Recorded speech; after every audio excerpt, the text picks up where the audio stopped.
The Winter's Gift, Part 1. The wind howled as snow blanketed the village. Inside her small cottage, Greta sat alone by the fire on Christmas Eve, feeling the weight of the silence. Her children, who had promised to visit, had not arrived. She hadn't heard from them for weeks. Since her husband's death and their move to the city, Greta had grown accustomed to solitude. Still, on nights like this, the emptiness in the house seemed unbearable. Suddenly, she heard the sound of footsteps crunching in the snow outside. Her heart leapt. Was it someone seeking shelter from the storm? She opened the door to find Henry, a young man who had worked with her late husband. "Henry?" she asked, surprised and relieved.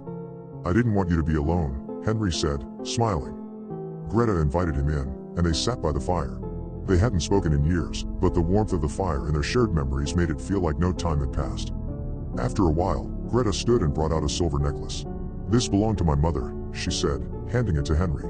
"I think it's time to pass it on." Henry was taken aback. "I can't take this." "You've always been like family," she replied. "It's yours." He hesitated, then accepted the necklace. "Thank you," he said quietly. Greta smiled. "You'll always have a place here." Subscribe for Part 2.